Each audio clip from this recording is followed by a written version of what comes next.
कोमल अपना बेटा राजीव के साथ रहती थी। राजीव नौकरी के लिए शहर से बाहर रहता था, इसलिए कोमल एक बूढ़ी नौकरानी राधा के साथ रहती थी। राधा घर और कोमल दोनों का ही देखभाल करती थी। एक दिन कोमल को राजीव का कॉल आता है। हेलो माँ, मैं परसों घर लौट रहा हूँ। फाइनली बहुत दिनों के बाद मुझे छुट्टी मिल ही गई है। ये तो खुशी की बात है बेटा, मैं तेरा पसंद का सारा खाना बनाऊंगी। कोमल तभी से राजीव के स्वागत की तैयारी करने लगी, लेकिन जिस दिन राजीव लौटने वाला होता है उस दिन सुबह राधा काम पर नहीं आती।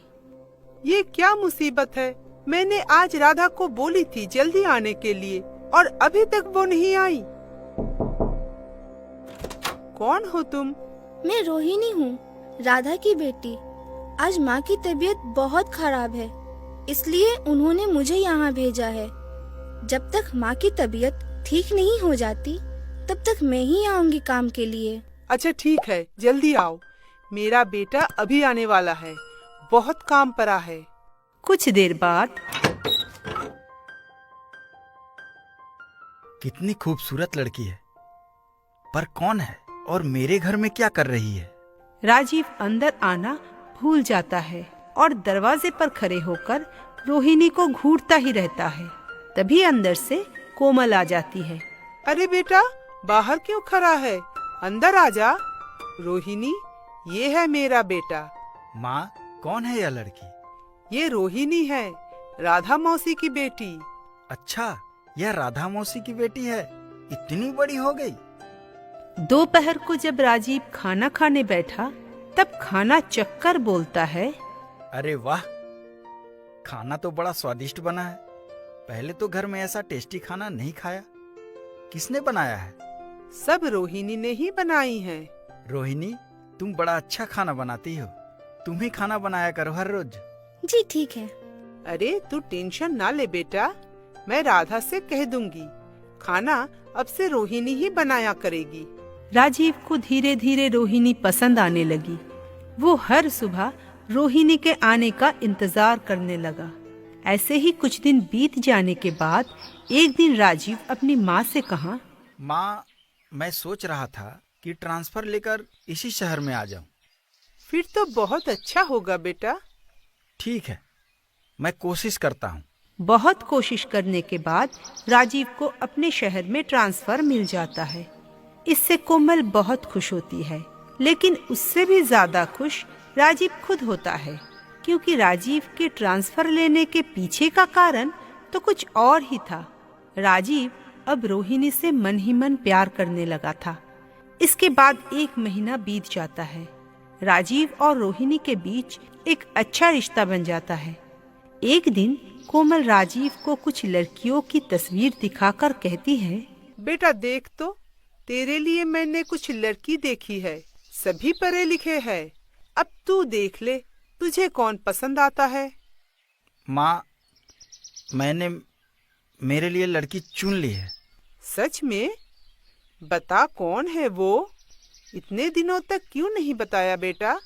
तुम उसे जानती हो और देखी भी हो। मैं जानता हूँ, कौन है वो? रोहिणी। रोहिणी? मतलब हमारा घर में काम करने वाली रोहिणी, राधा की बेटी? जी माँ।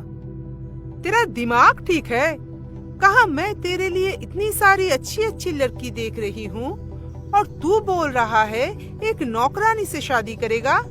हाँ, मैंने उसके जैसी खूबसूरत, सुशील और संस्कारी लड़की पहले कहीं नहीं देखी। लेकिन अगर तुम उसे नहीं मानती हो तो मैं इस घर से निकलकर शादी करूंगा। ठीक है, तू चला जा, मैं एक नौकरानी को अपने घर की बहू नहीं मानूंगी। राजीव रोहिणी से शादी करके उसको लेकर घर से निकल जाता है। कोमल को और भी गुस्सा आता है। उसे लगा कि सारी घटना के पीछे रोहिणी और उसकी माँ का हाथ है। तूने ही अपनी बेटी को जानबूझकर हमारे घर में भेजी थी, मेरे बेटे को अपनी काबू में करने के लिए। ऐसे ही खरी खोटी सुनाकर कोमल लौट आती है। पर कुछ दिन बाद कोमल को अपने बेटे की याद आती है, तो वो राजीव को कॉल करती है। बेटा, तू घर लौटा, मैं रोहिणी को स्वीकार कर लूंगी। राजीव रोहिणी को लेकर घर लौट आता है। कोमल रोहिणी को मान तो लेती है पर दिल से स्वीकार नहीं करती। एक दिन, सुनो बहू, घर में कुछ रिश्तेदार आने वाले हैं। मैं नहीं चाहती मेरी बहू का सबके सामने मजाक बने। ठीक है मालकिन। और अब मैं मालकिन नहीं, मम्मी जी बोलने की आदत डालो। जब मेहमान आते हैं तब रोहिणी सज धज कर उन लोगों को चाय नाश्ता देने जाती है। तो ये है तुम्हारी बहू। नमस्ते। अरे बहू, तुम खड़ी क्यों हो? बैठो, हमारे साथ भी कुछ बातें साथें करो। तभी रोहिणी नीचे बैठ जाती है। अरे बहू, नीचे क्यों बैठी? तुम इस घर की बहू हो, भूल क्यों जाती हो? सुना था तुम्हारे बेटे ने एक नौकरानी से शादी किया है। आज उसका नमूना भी देख ली। अरे ऐसा नहीं है। सब इस बात का मजाक उड़ाते हैं। रात को खाना परोसने में रोहिणी कोमल की बहुत मदद करती है। पर रोहिणी जब उन लोगों के साथ टेबल पर खाना खाने बैठी तब उसकी खाने का ढंग देखकर सभी उस पर हंसने लगे। नौकरानी को बहुरानी बनाने से क्या होता है तो वो नौकर के घर से ही ना। एक बात बताऊं कोमल बहन, आपके स्टैंडर्ड में तो ये सब शोभा नहीं देते। रोहिणी को ये सब बातें बहुत ही बुरा लगता है। राजीव भी काम से जल्दी लौट आया था। वो दरवाजे पर खड़े सब सुन लेता है। सारे गेस्ट खाना खाकर चले जाने के बाद कोमल रोहिणी पर बहुत गुस्सा होती है और राजीव को बोलती है, देख लिया तेरी बहू की कारनामे। आज इस लड़की के वजह से मेरी इज्जत मिट्टी में मिल गई। माँ, मैंने कुछ बात सुनी है। तुम्हें भी तो उन लोगों को कुछ बोलना चाहिए था। घर आए मेहमानों को क्या बोलूं मैं? ठीक है, तुम कुछ मत बोलो। 1 महीने के अंदर मैं उसे इतना काबिल बना दूंगा कि उन लोगों को जवाब रोहिणी खुद देगी। उसके बाद राजीव रोहिणी को पूरी तरह से मॉडर्न बनाने पर लग जाता है। उसे हर तरफ से काबिल बनाता है। 1 महीने बाद राजीव के जन्मदिन पर वो लोग बहुत सारे मेहमानों को बुलाते हैं, लेकिन कोई भी बदली हुई रोहिणी को पहचान ही नहीं पाते। अरे कोमल बहन, तुम्हारी वो नौकरानी बहू कहीं नजर नहीं आ रही है। एक्सक्यूज मी, आप लोग किसी को ढूंढ रहे हैं? हाँ? अरे आप लोग खड़े क्यों हैं? Take a seat, enjoy the party. By the way, आप लोग किसी को ढूंढ रहे थे क्या?